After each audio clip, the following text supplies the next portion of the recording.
Hello, fellow travelers, and welcome to another episode of the Verstars Podcast 5th season.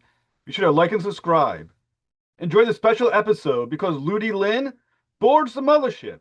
You know him as Liu Kang in Mortal Kombat 1 and 2. Now come aboard as we go traversing the stars. Hi, Mr. Lin. Thank you for coming to the Verstars Podcast. Yo, thanks for having me, Jeff. It's really nice to be here. Totally my pleasure.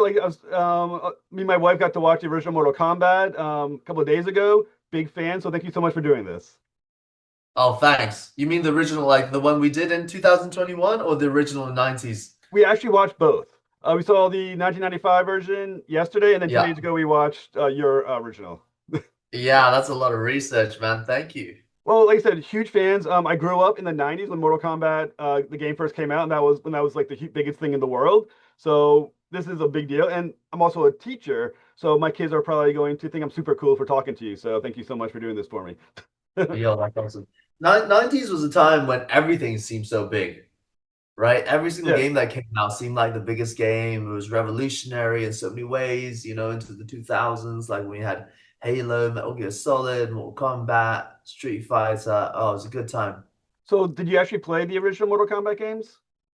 Yeah, I played, I think up to Mortal Kombat 3, and then I left off. I played lots of Street Fighter, played Street Fighter 2, Alpha, Capcom, all those games. And then obviously I picked Mortal Kombat back up in Mortal Kombat 11. That's when we did the first reboot of the movie. And then Mm. carrying on.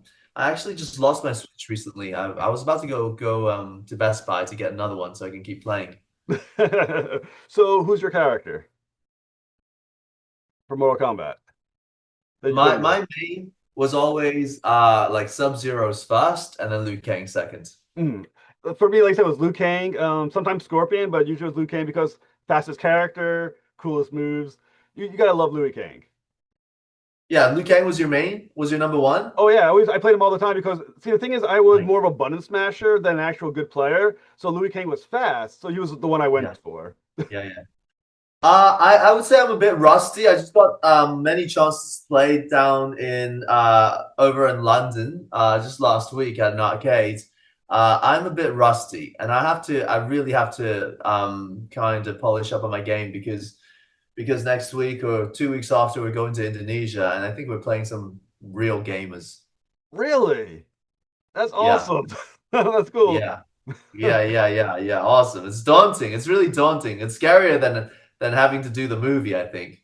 Well, I mean, like I said, that's the thing. You're Liu Kang in the Mortal Kombat films, the big ones, and Liu Kang is, at least for most of the gamers, the main character in Mortal Kombat. He's the primary character. He's always the one in the video game mythology that usually wins the tournaments.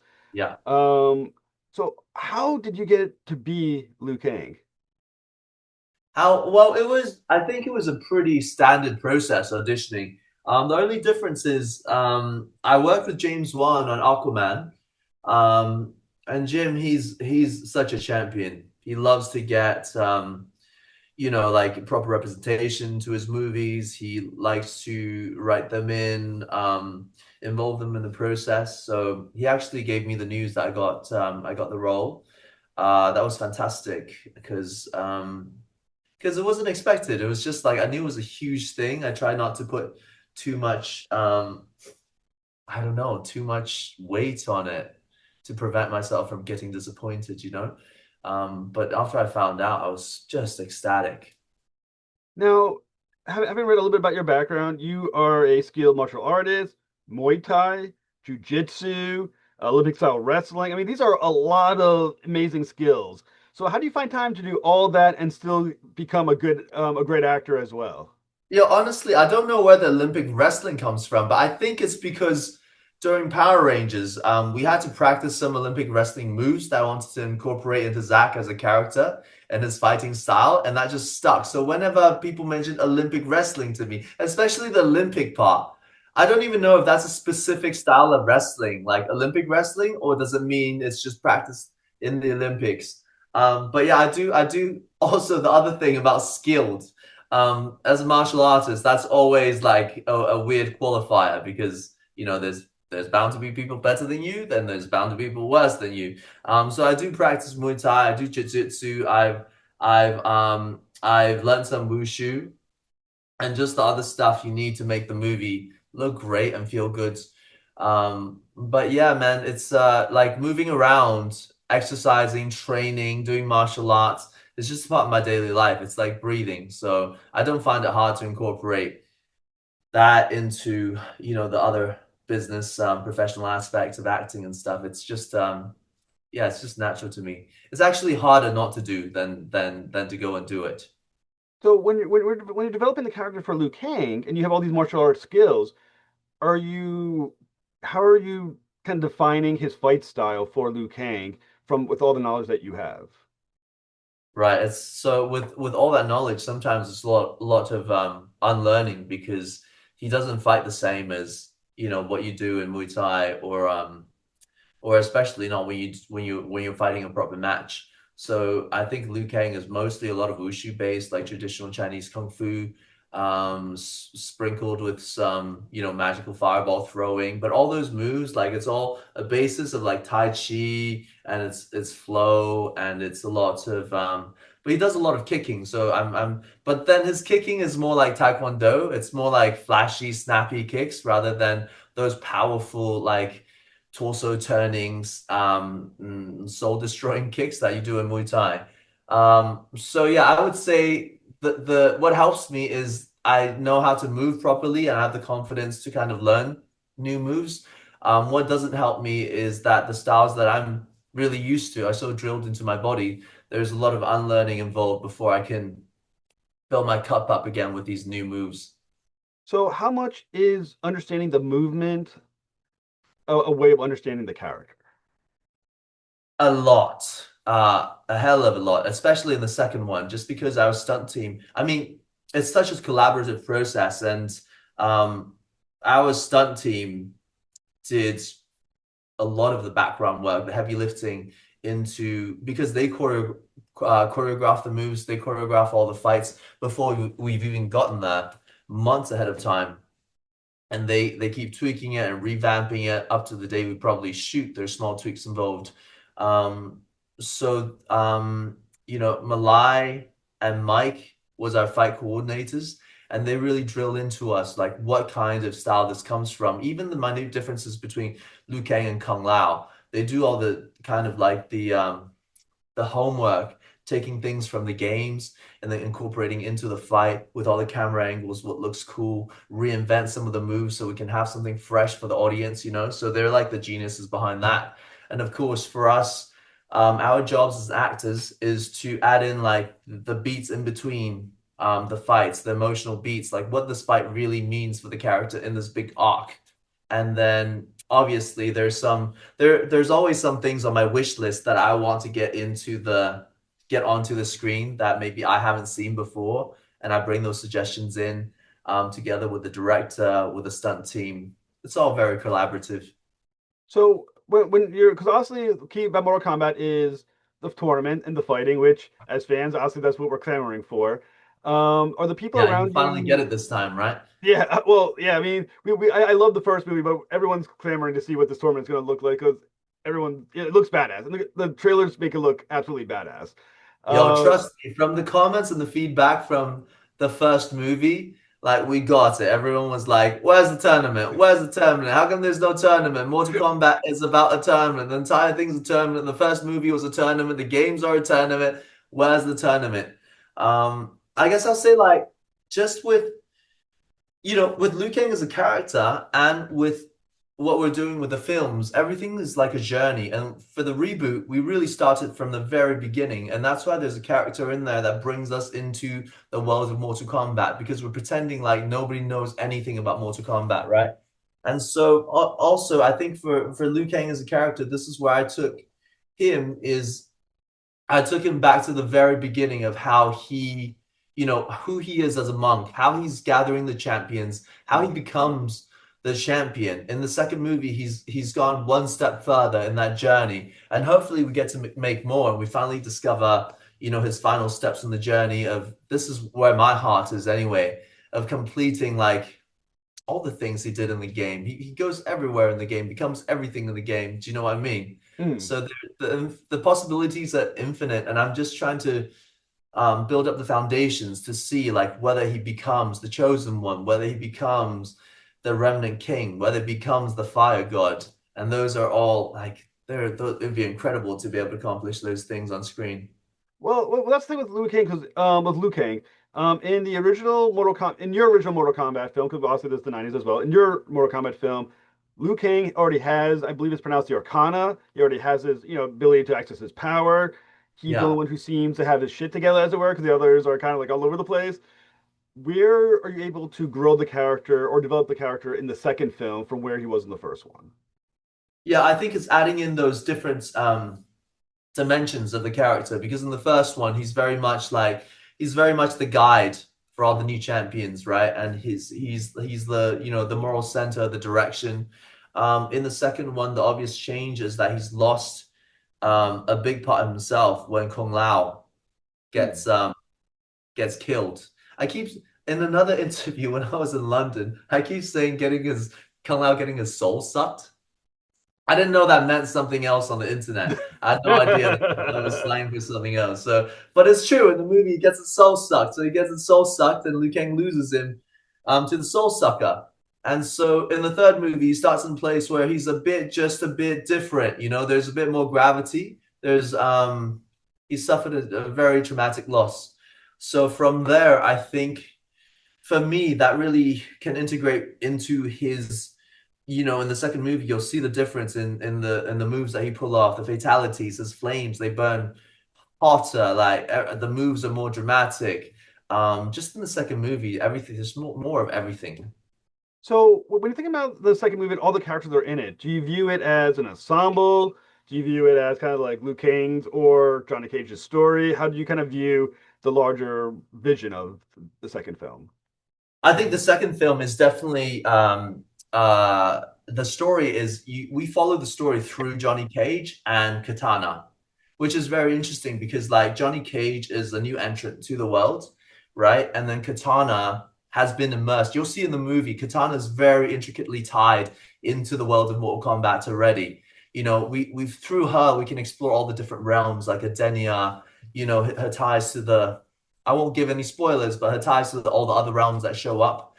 And then Johnny Cage is exploring all of this, and they work as a great foil for each other because Katana's story again is like it's more dramatic, more serious, and Johnny Cage is like starts as a bumbling fool entering into this thing, not knowing what he's doing, and then finally he needs to rise up through the guidance of everyone else through everything that he's witnessed in Mortal Kombat, like these I guess it's like trauma bonding. You're thrown into a situation and you start like losing people because it's more to combat. And then he finally needs to acquiesce to what he's there for, his destiny, right? And then but I will say that although the story is told like through I guess like mainly led through the lens of these two characters, but all the characters have a very complete arc. And they have a point of why they're in the story. It's not just to serve the purpose of either of these characters. Like it makes sense in the world of Mortal Kombat, like what they're striving for and each character's motivation. I'll just speak for myself as Liu Kang. Yeah, definitely him. He's still in service to Raiden, right? But now this time it's personal because he's lost someone really dear to him, and that'll show up. We've seen in the trailers that'll show up in different aspects of the story. His relationship to Kung Lao. I mean, they're just they're. I think their destinies are always been intertwined, and they will always be intertwined as the Shaolin monks. So in the first film, we see a little bit of Outworld. We get some pieces of it. Yeah. The first film was mostly on Earth. How much of the Outworld do we get to explore in the second movie, and how much is CGI and how much is it on location? We do. Okay, so in the first film, it's funny that you guys only saw a little bit because in the first film, a lot of it was spent in that dreadful pit. Again, preparing for the tournament, right? Like, for some reason, my career, I can never seem to get out of the pit because I remember the Power Rangers, we spent so much time in that damn pit as well, just training for what's about to happen. The difference here is we're finally out of the pit. Like we don't ever have to see that pit again. In the world of Mortal Kombat. So in the second movie, we do not just Outworld. We explore Edenia a lot. We explore NetherRealm. We explore Earthrealm. And Simon, our director, he's very practical. He's a very practical person. Like all the fights you see, they're like so visceral because he likes the practicality. Although in the second film we built these massive studios, our production designer, set designer, Yohei Tanida, he's it's just incredible how much time he put into formulating the sets because like as you see them, you're like, wait, that's from the game, but it feels bigger. It feels like the game incorporated into this larger realm, you know?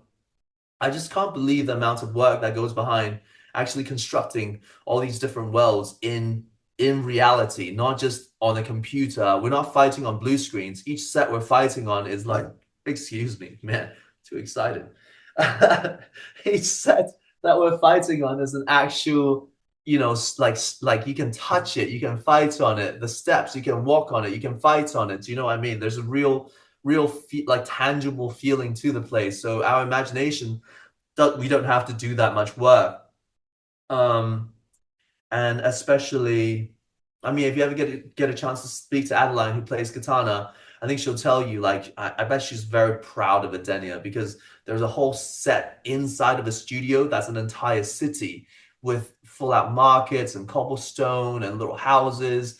And then you get to see the outside of this like jungle filled, almost avatar like world of Adenia that's beautiful, well, once beautiful.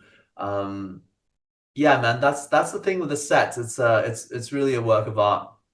So I mean, you're good. According to the trailers, you're going to have Baraka's in the movie, obviously CGI character. We know Goro died in the first one, but I assume there's going to be a replacement type character for the Goro figure in this one. Which I haven't seen it, but I assume there will be. How much does that allow you to kind of find your character when you're playing against these very cool looking sets and very cool looking actors and the makeup and everything else? How does that make it feel more real?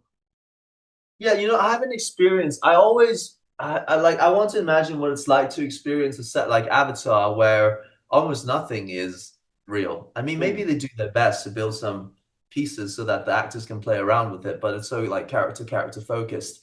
From what I hear from James Cameron, it's not really trying to replace the dramatic art of acting because he says like it's basically the CGI is like makeup, but the core of the performance is the characters. But for us, we don't ever have to do that because all our characters are in full makeup. Like CJ who plays Baraka, he's got that thing on all day, the teeth and everything. He can hardly eat, and that guy needs to eat a lot to just maintain his musculature. But he can hardly eat, and he's like playing guitar, jamming on his break time as Baraka. We have video evidence of all of that.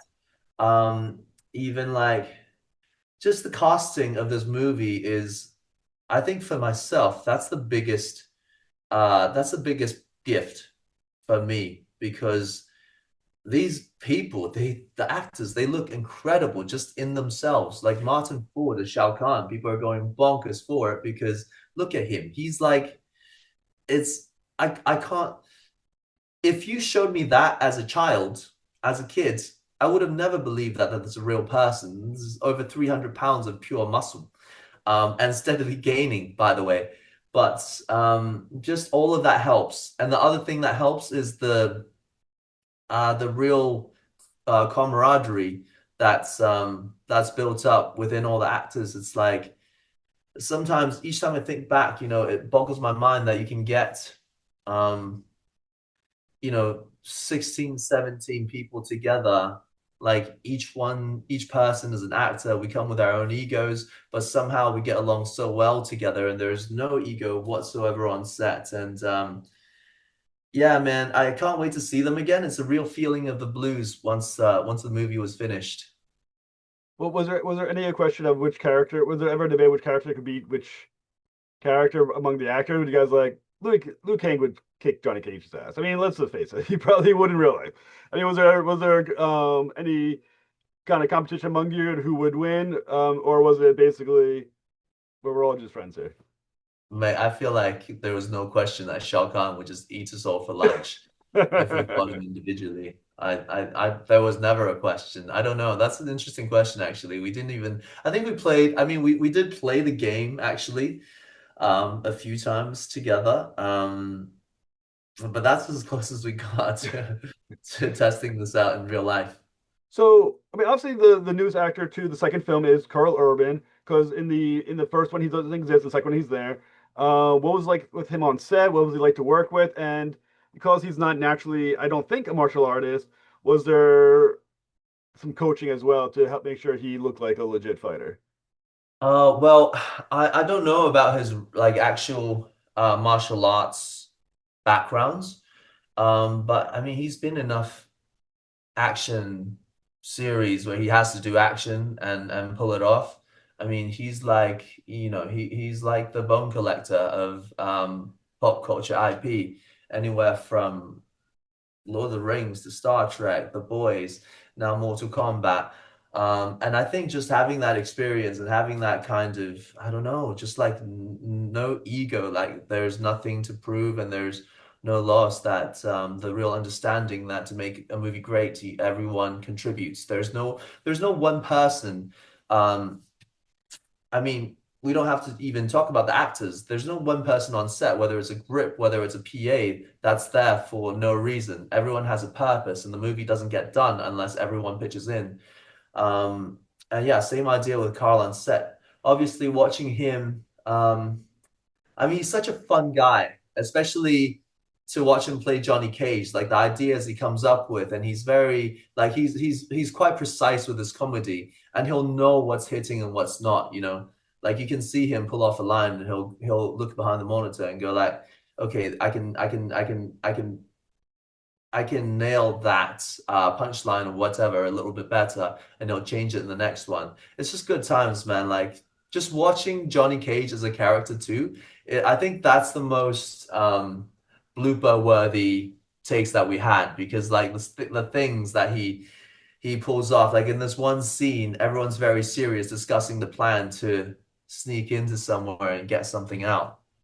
And then all of a sudden you cut to a shot of Johnny Cage, and he's just like slowly fixing his hair like this while delivering the line. And it's just like you can't help but crack up when things like that happen. And I mean, obviously, one cool thing with Mortal Kombat too, and obviously this is a show of respect and a show of faith, is that it got moved from October to May, which in May, as we all know, is the movie month. It's when the biggest movies always come out is May. It's one that the studios are always the most confident in. Um, how does that fill you with confidence? Is that more pressure than anything? How do you feel about the move from to the big tempo month? I don't think it affects me whatsoever. I mean, we saw the movie 2 years ago when it was done, and we haven't changed anything. Well, I think because we did some, I mean, yeah, 2 years ago the movie was locked, it was all done. We saw it. They were gonna add some effects afterwards. We knew it was a good movie. We knew it was a blast. We knew we had something really special in our hands.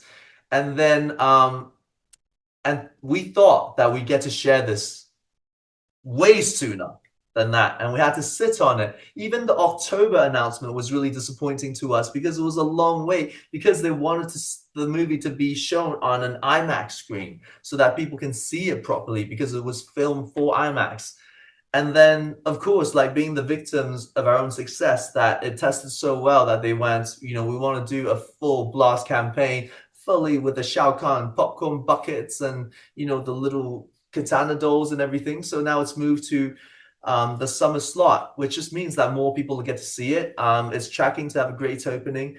And for me, that just means like, one, we'll bring more people back to that nostalgic era in their childhood, enjoying this thing, playing the video game with their friends, in their living room. Number two, hopefully we'll get to more people. We'll have like a bigger audience than the core Mortal Kombat fans that we love so much. And then three, it just means that we have a bigger possibility of making a third one sooner than later.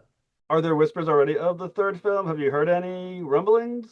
Have you? I feel I like people have. I feel like people have seen, things saying that the script for the third movie is already done. Like we're ready to go, man. So I don't know. I don't know. Personally, I haven't heard anything. And I don't know where the leaks come from. But I know it's in the works. I know there's some cool stories and some plot lines developing, and I can't wait to explore them. Well, I mean, I think the cool thing is, like I said, you're being Liu Kang in one of the biggest beloved franchises for a whole generation being Mortal Kombat. It's such a big deal. And apparently, as you mentioned, you do go online and see what people are saying. What has it been like interacting with the fans? Was it like to know that you're a part of this franchise that's going to be with you, follow you forever? I mean, 30, 40 years ago, people are like, hey, you're Liu Kang from Mortal Kombat. So what is that like for you as the actor? Was that like you as the person interacting with the fans? Yeah, it's great. It's great. Look, when I go online, 99.9% of the response is so great, especially as they see more and more of the movie. I can literally track. I mean, still some people, because when the first movie came out, we're still in the pandemic. There's new elements that we put in there that people are uncertain about. So when we made the announcement for the second movie, I'll say that there were some naysayers and skeptics going like, and I understand as well. This is very precious to you. You know, you want your. I mean, for me, I never went back to see the second. I never went back to see Mortal Kombat Annihilation again Mm. because I had a good time. I skipped school to watch that movie in the theaters. I came out going, "Wow, that was a good time, man! It's Mortal Kombat." I didn't care what kind of script it was. I didn't care how sucky the special effects were, but I never went back to see it again because I don't want to ruin that memory. And I understand if you guys are touchy about people tampering with your core memories, you know. But as like more footage comes out, more stuff about the movie, I can just see the wave changing. There's more people behind the movie, like they know it's gonna be good, and I know it's gonna be good, you know. So that's a special feeling. Like it's so hard to make a good movie. I've always said that if I can have a few movies under my belt that's above like 7.0 or like on the tomato fresh meter on Rotten Yeah. Tomatoes, I'll be happy. It's so difficult to make that happen, man. This one's gonna make it happen. Well, like I said, I'm excited about it. My wife is excited about it. I know it comes out May 8th. So what's next for me? I assume Mortal Kombat 3 is next. We're gonna throw that into the world, make that happen. But other than that, what's next for you? Well, I just been exploring like I just keep feeling so like in Hollywood, um and not to get dragged into this debate about stereotypes and things, like in Hollywood, a lot of Asian actors, Asian characters are allowed to fight, but we're never allowed to love. So I'm just trying to explore some other dimensions of me as an actor, of me as a person, as me as a character, and hopefully someday Liu Kang will be allowed to love as well. But I feel like I've been working on a lot of some dramas recently. A film called Reunion is out right now, doing the festival circuit along with Mortal Kombat. That's a very small indie, sweet comedy. And this summer hopefully I'll be doing another indie film in Vietnam and Australia. But yeah, it's all about balance. It's like, yeah, I need the fighting. I need some loving as well. Well, like I said, I can't wait to see your films. And whenever you're ready to talk about your next film, come right back on, Mr. Lin. It's an absolute pleasure to talk with you, sir. Thank you so much. Thank you so much. We've traversed the stars. Thank you. Thank you so much.